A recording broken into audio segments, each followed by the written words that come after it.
if there is a...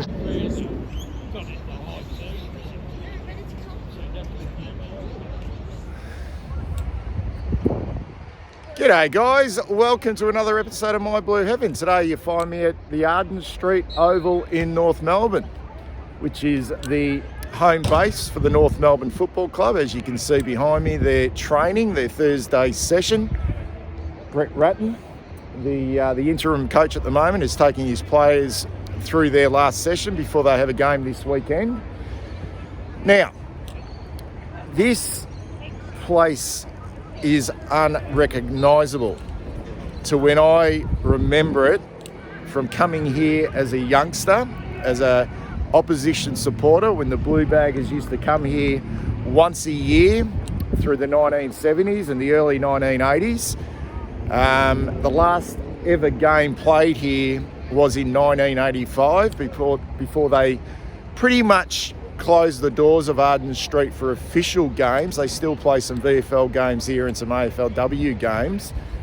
But this place is unrecognisable to what it was like in the halcyon days.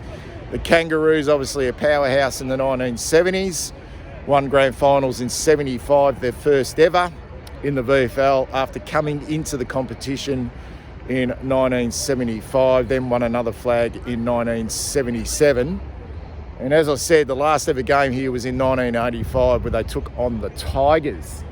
What I will try and do in this video is try and capture what this ground looked like, try and match up a few of some of the iconic background features, where the old grandstand used to be, where the social club used to be, where the terraces used to be, and try and just get a bit of a feel for this ground, the Arden Street Oval. What a beauty.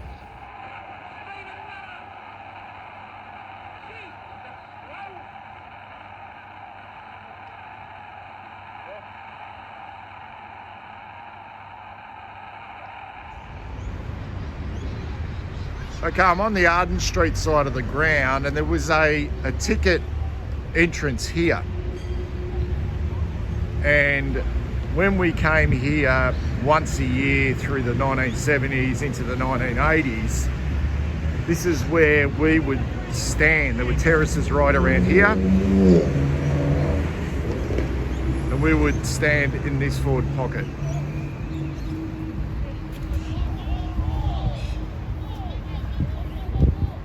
Now, obviously this was all terraced area here. Here's the new facility, which is absolutely magnificent. We said before, everything going North Melbourne's way. There seems to be some fire up in the nearby area, factory area. So if it doesn't spread up here, let's hope it's not the case.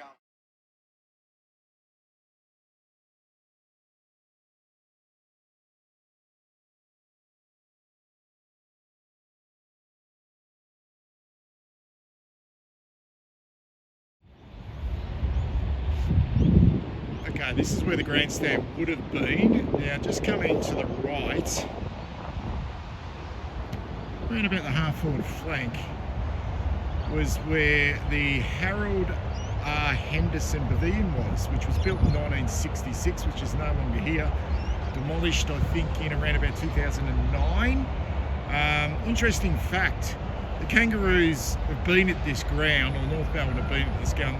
Used to be known as the Hotham Football Club and Cricket Club, then it became North Melbourne. They came into the VFL in 1925, and they left this ground in 1965 and went to the Coburg City Oval. Apparently they had a blue with the City Council or the Cricket Club, and we're going to reside permanently out at the Coburg City Oval. In fact, they nearly signed a 40-year lease there, spent 9 months there, played all their games there in the season in 1965, then came back to Arden Street in 1966, and this is when this pavilion was built. And at that stage it was state of the art. They hosted sort of corporate hospitality type functions, and just to the left of this they also built the North Melbourne change rooms as well.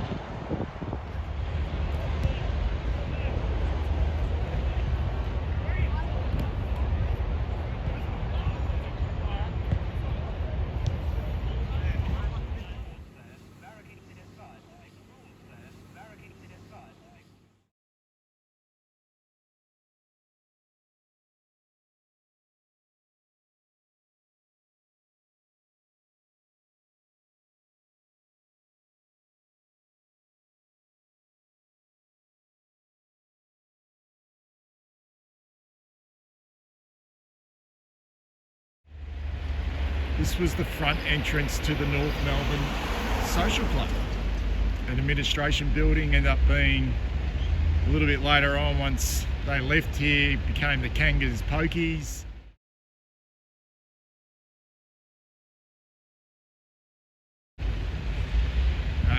As I mentioned before, state-of-the-art facilities in regards to entertainment and corporate. I actually came here in 1992 and saw spider bait play on a Thursday or Friday night. Okay, I'm inside the new facility. Now, the reason why I'm inside the new facility is because right in this spot here would have been at the back of the old grandstand, which was a car park, but also at the back of the old grandstand was the old betting ring.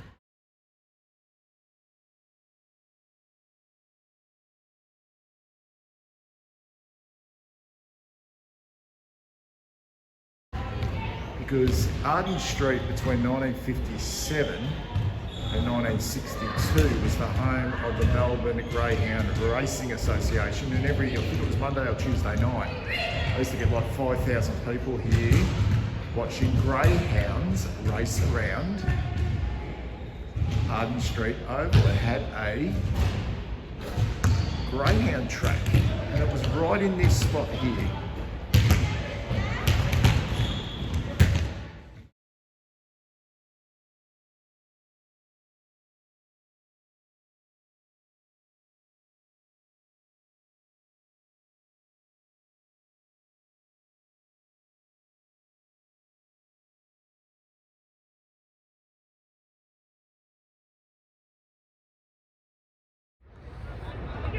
Okay, I'm standing up on what would have been one of the big terraces, spectator terraces here at Arden Street. This is the forward pocket at the Fogarty Street end of the ground, which was where most of the North Melbourne supporters would have gathered on a game day.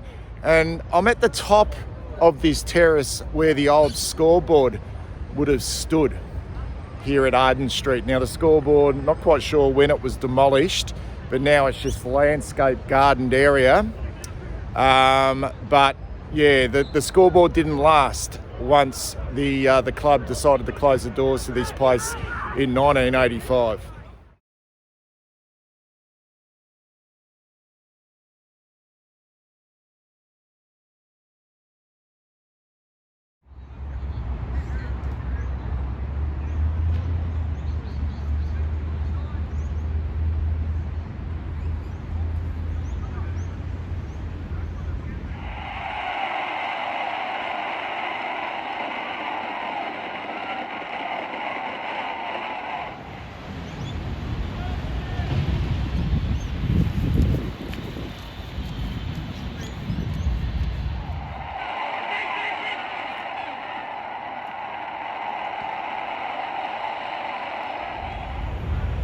Okay, I'm on the Macaulay Road side of Arden Street, and that's where the scoreboard would have been. You can see the new electronic scoreboard just nestled in there. Just on top of that hill was where the old scoreboard used to be. Now, I've got no doubt that they've made this ground a little bit bigger, maybe a little bit wider. And this is where the shed or the shelter used to be on the Macaulay side road of the ground. And right here, in this spot here, this is where in 1978,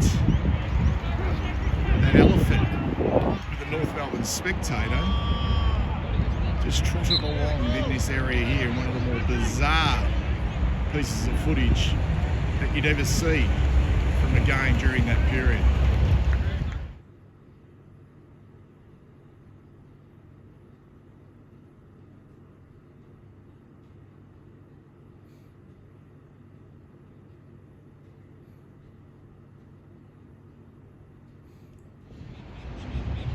Okay, this is the Macaulay Road side of the ground. There was a shelter, a spectator shelter, which ran probably no more than 50 metres just along this wing, pretty much stopped around there.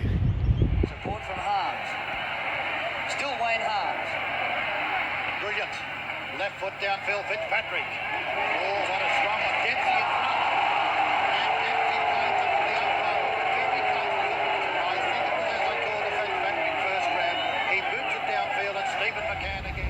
One thing you can see a lot of in the old footage at Arden Street is this substation. You can always see it in the background if the ball was travelling along the wing. Plus that red wall.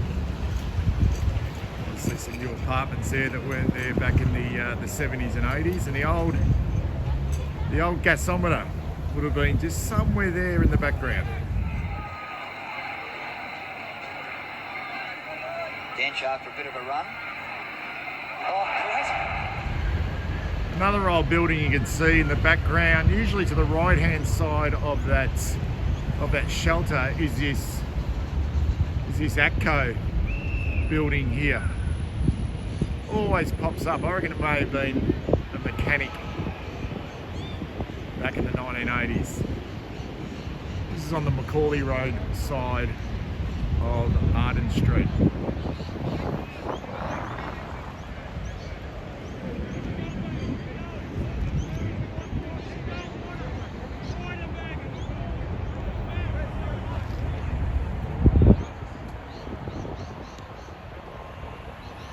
Back around to where the substation is. Out wide to Val Perovic on half-back flank. Perovic's kick towards half forward with the crowd. Now these fences here, or this fence must be original. Now this is the giant terrace area at the Arden Street end of the ground. And this is where predominantly the opposition supporters used to stand. Now there used to be a shelter at the end of this ground, or at this end.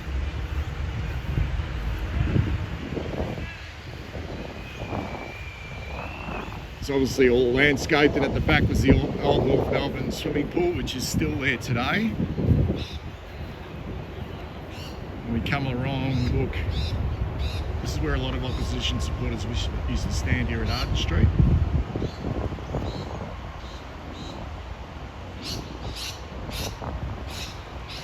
I suppose one of the unique things about Arden Street back in that period is it only had one official grandstand. It had seating from the fence, 3 or 4 deep, but they had shelters at this end of the ground and also a shelter on the Macaulay Road side.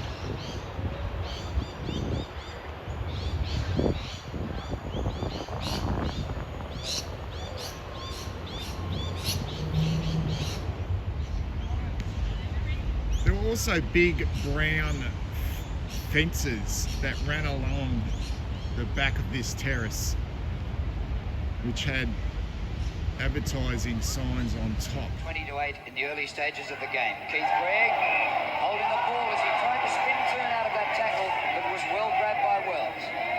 Yes, it was a great tackle by Wells, and Gregg so often does swivel a turn out of trouble that way, but Wells knew it was coming. Downfield it goes in front, David Dench. Stronger than Busasto that time, high in the air, doesn't cover much distance.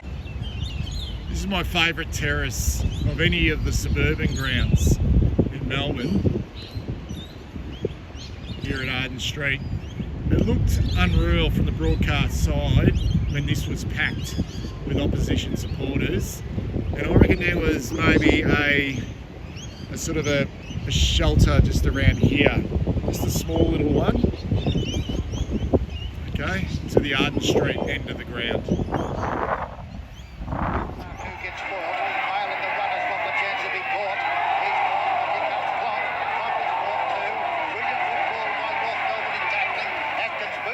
Looking for Blight.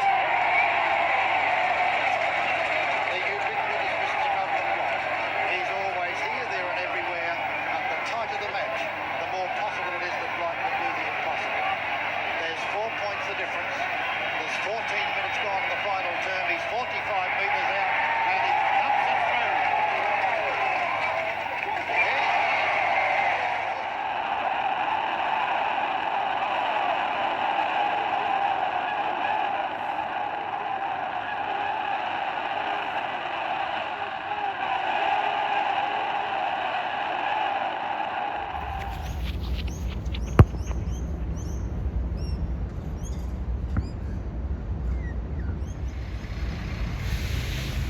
is a terrace at the Arden Street end. There's no doubt this bluestone wall, which runs all the way along, is definitely original. Plus the fence itself.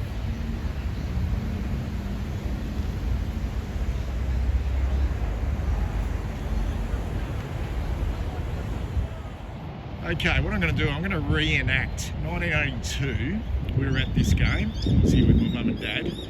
Carlton were playing North Melbourne. I reckon it might have been a top of the table clash, round 11. And we trailed North Melbourne by something like 17 points at three-quarter time. It was a fantastic game of football. And we stormed home in the last quarter. It was tight. The crowd were involved. And we were kicking towards the Fogarty Street end, which is the Flemington end here at Arden Street Oval. And what actually happened, there was a big controversy right at this point here, late, well, probably midway through the last quarter. I think it may have been Jeff Southby who won a loose ball on this sort of wing area just over here, kicked the ball towards the half-forward flank, and Xavier Tanner, number 25 for North Melbourne, I think he may have spilled a mark, but recovered and was running with the ball towards this end where Phil Shark Malin, number 13 for the Blues, lunged forward and tripped Xavier Tanner, or ankle tapped him right about here. It was a clear trip and the crowd were going crazy. Ball spilled. And there was a chain of handballs for Carlton. I think Frank Marcazzani was involved. The ball ended up in their hands of, it was pre-50 metre arc. The ball ended up in the hands of Wayne Dominated Johnson. Around about here, I reckon it would have been. Now, I'm not quite sure if he was having a shot for goal, but his ball ended up going to the top of the goal square down here. By this stage, the crowd were booing because it was a very important part of the game. And his ball came around about here. I reckon Peter Bizzusto dived on the ball here and scooped it between his legs, which looked like a throw. It looked like a throw. And that even put the North Melbourne supporters into even more of an uproar. His throw, or his scoop, went into the hands of Rod Ashman here, and he snapped a left foot goal. I think it put the Blues in front, and we ended up winning by 11 points. Right hand pass across the mark too. Johnson goes in, Bruce Bills at centre half forward, picked up by the British Law sends it downfield out of danger and the mark is missed. Missed that time by Kelly, by Dugdale, across to Fitzpatrick again. The skipper breaks from the wing to half forward. Johnston misses one. Tanner at the back. Tripped by Malin. Malin's in the other. Picks up. Could be a Carlton goal as a result of a controversial decision. McConville to Johnston. A centering kick is a bad one. Dench is there. Bizzusto a chance. Tunnels it. Harassment. Was it a throw? A goal to Carlton. Well, listen to the North Melbourne supporters.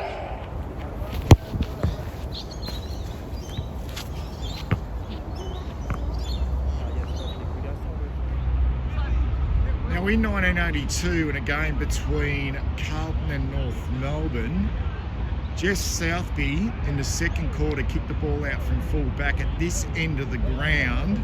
Now the ball rolled out from full back, so it was a free kick to North Melbourne, and Malcolm Blight kicked an amazing goal from the boundary line right in this spot from about 40 metres out. What was amazing about that goal, he was on the wrong side for a right footer, but he kicked a torpedo punt and it floated right through the middle. Southby to go for a short pass. Out there, one, it'll be out of bounds, and a penalty free kick to Malcolm Blight out there at half forward, about 45 metres out from goal. Still 9 points in front, North Melbourne. Not looking as good this third quarter as they were in the first half, but it's early days yet. Oh, there's a lovely kick by Malcolm Blight, and that's a goal! What a great kick! What a great kick by Malcolm Blight that time. Right on the boundary line, and that's Malcolm Blight at his feet.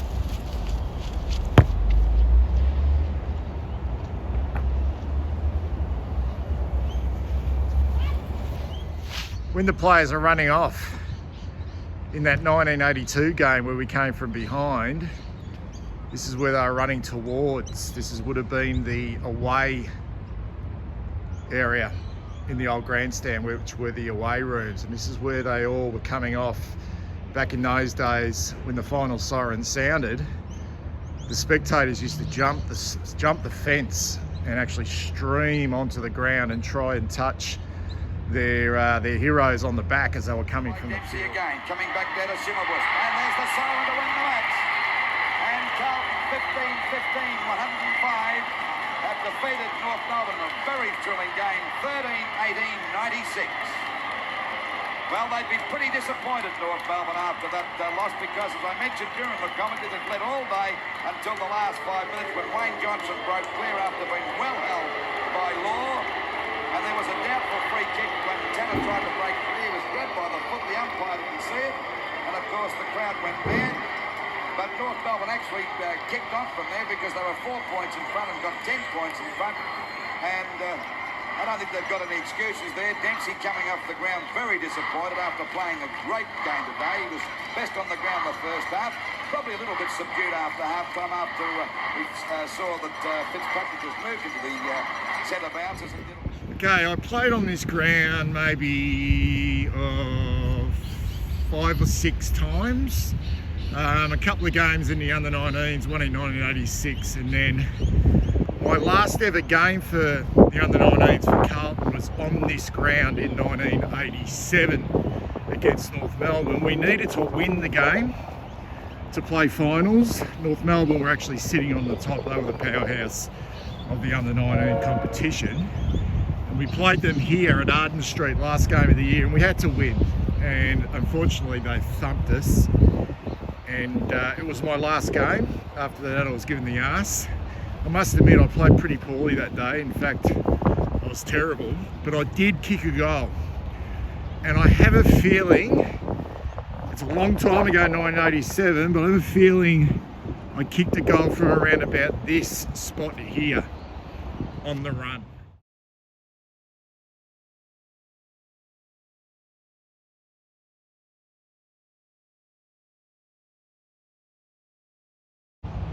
Okay, also I actually went to school around about 1.5 kilometres up the road here in North Melbourne. I went to St Joseph's College in North Melbourne. In year 11 and year 12, it's a bit bizarre, isn't it? I lived in Werribee, got the train into St Joey's every day for year 11 and year 12. Now this ground closed in 1985. When I say closed, there was no more VFL games played here. North Melbourne moved to the MCG to play their home games. But our school played our ACC, Associated Catholic College, home games on this ground. I remember playing De La Salle here. I remember playing Assumption College in a Herald Shield on this ground. CBC St Kilda, we also played here as well. When we had all the terraces and the shelters and the scoreboard here, also the grandstand and the social club. Yeah, it was a wonderful time.